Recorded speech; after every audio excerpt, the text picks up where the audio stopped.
Okay, now we're back in Maya, and we're going to apply this map in this normal map. Now, if you look at your hypershade, it's probably a big, huge hot mess. Mine is. And really, I want to start with just this mesh right here. And maybe both these, but I definitely don't want them in this scene. So I'm going to export these selections as an OBJ.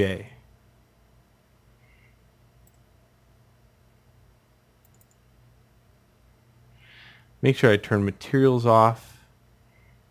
I do not want the materials included.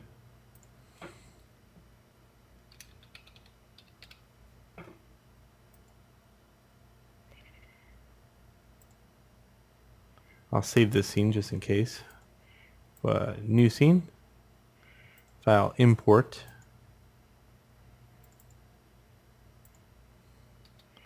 Look at that nice new scene. No materials to worry about. No nothing. It's great. Alright, so what we need to do is develop a material.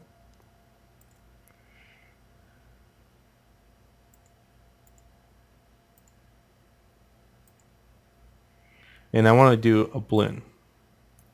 Okay, a blend has a property called specular. And I might just go all out and make a specular map also for this.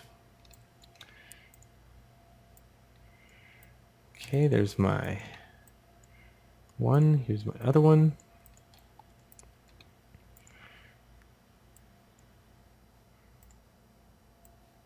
So I have to bring these textures in.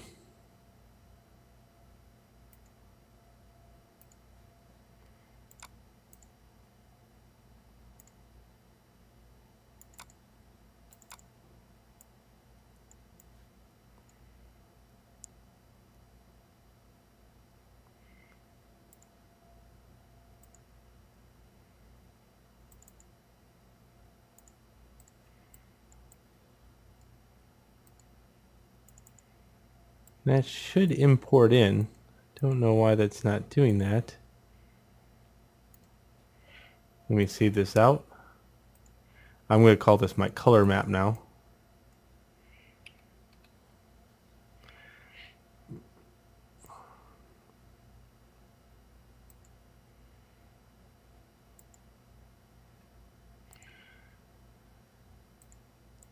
And I'm just going to try to drag that one in. That's very different that it's not showing up. So,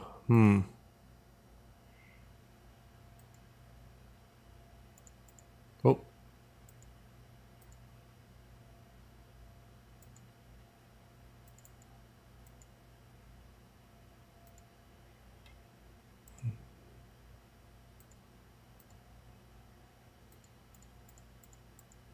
Oh, there we go.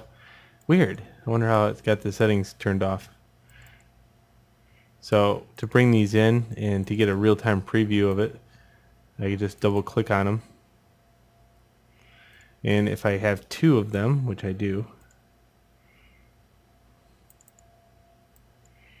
don't need that one. OCC, sure, we'll have that in here. And that one gone. Okay, so there we go. So the blend, middle mouse button, click and drag this over to color. I want that. Middle mouse button, click and drag it over to the TV. And there we go. You'll have this dull, hazy look to it. See it? Kind of like it's all veneered. Middle mouse button, click and drag this one over to bump map. Choose the bump map node, which is this one right here, and drop that down to tangent space normals. And let's choose a viewport 2.0 render of that. Ooh, shiny. Alright, now that's too shiny. So what we're going to have to do now is develop a specular map to control that. Okay, not too bad, right? Pretty cool. I see some shading things I want to get rid of, but other than that, it's a good start. Okay, specular map. This is how it works. You want to take off your OCCs. You want to take off this. Then you have this left behind. You want dull, lifeless, absolutely lifeless.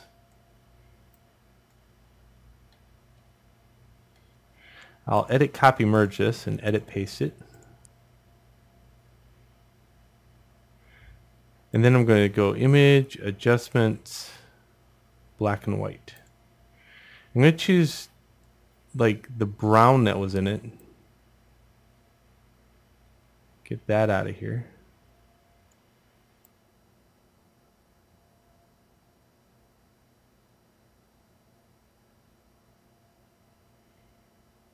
You can see certain things are already starting to pop. Look at this, this, and this. These are all areas that I want to be shiny anyway, so it works out quite well. These are a little harsh, so I'm going to try to get my bearings here to get those out of here. Got to find out where they live.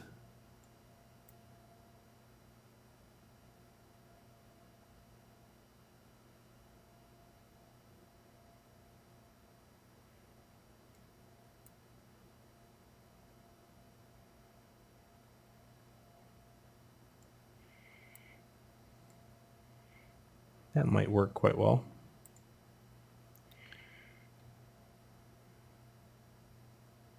Okay, I don't like this area, but I'm not sure if it even is a worry.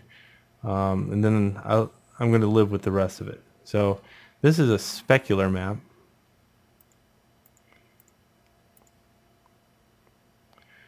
And I want to fill in the rest of the details here. I'm just going to fill the rest in with black in the background of this.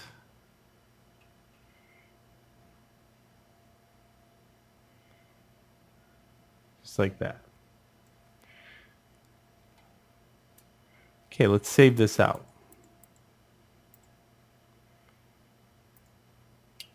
Call it spec for specular. None for the compression.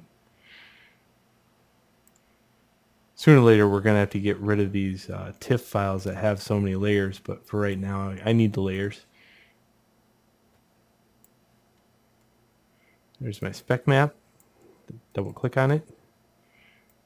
And let's middle mouse button click and drag this one to specular color.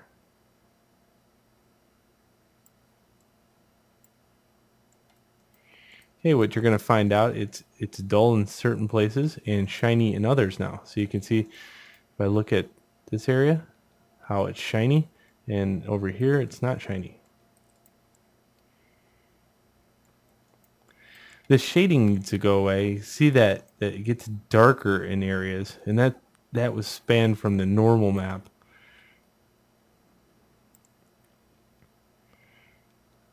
It's a real easy fix. You copy this blue, which is 128 blue, by the way, in case you want to have something cool to mention at parties.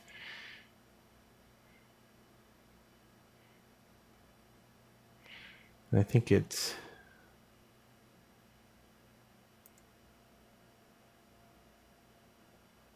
well, I'm going to choose the blue here.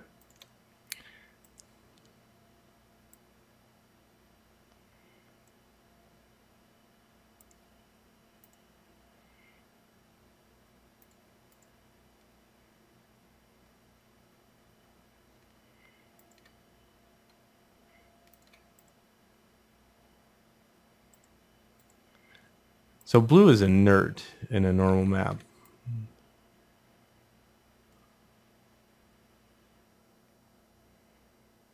Not a big fan of this color weirdness either.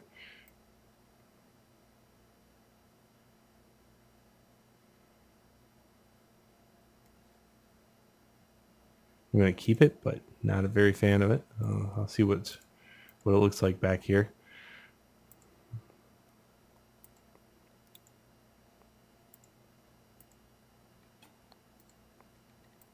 Okay, so I'll point it right here at that. See down here, I'm not getting any of that weird stuff going on, so I didn't really have to worry about it. This is where my problem is. And I can right click on this and say reload texture.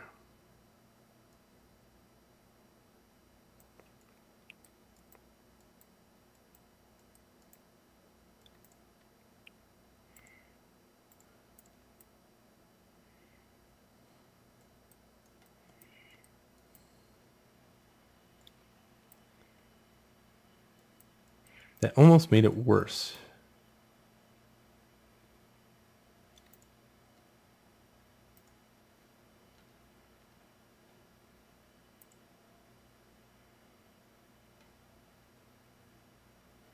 So I'm going to trust the judgment here of this map and how it was generated, but I'm not sure why these colors are here because really normal maps don't have it. It might have been something that I used as far as surface normals, and all I know is it looks worse than what it was.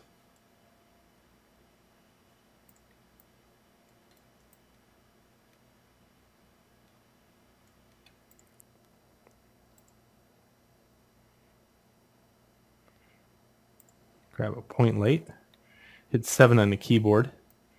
And what I want to do is look at it through a point light. Point lights help you distinguish what is shiny, what is not, if everything is coming out okay.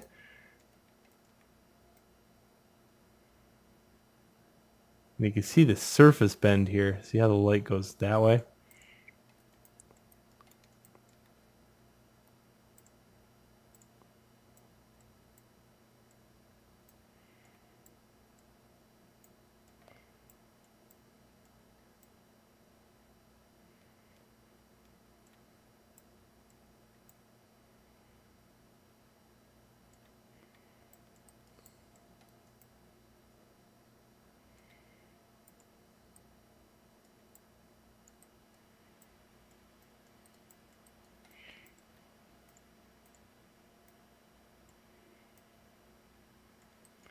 Now the light's more even when it hits that surface. See it?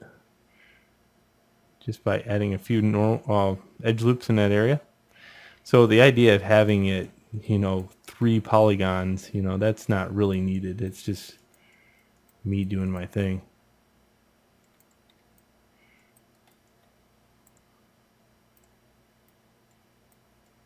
You'll find that it shades a lot better if you add some.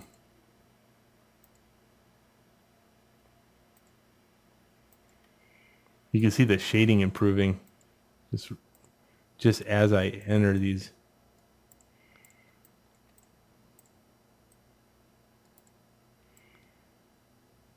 Much better. Okay, 6 on the keyboard again. Nice.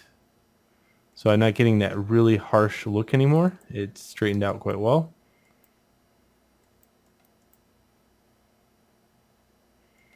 And there we go. Not a big fan of the orange. It looks a little orange to me.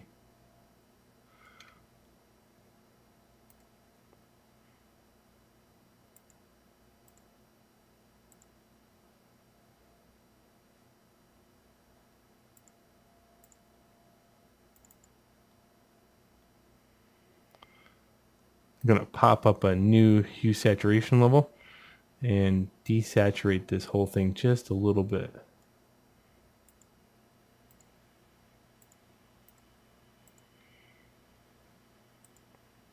That's what I'm talking about. I like having the options of having the layers down in case I want to change just one little thing in it.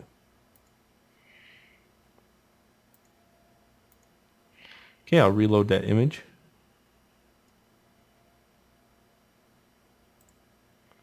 Yeah, that looks much more. And I think the tube would be shinier than this plastic.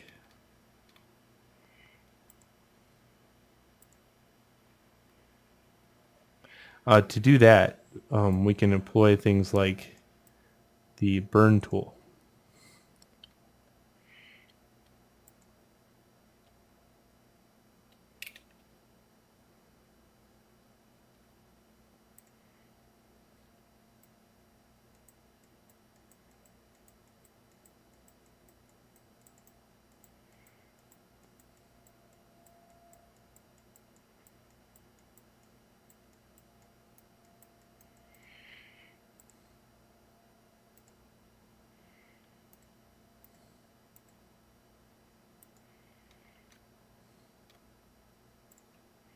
Reload the spec map.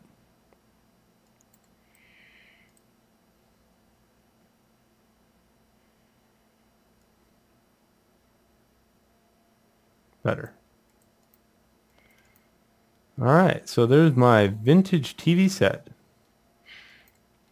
It's been a treat. It's been a fun little project, actually. You can mess around and insert edge loops as needed, maybe soften some normals up, but pretty happy with it.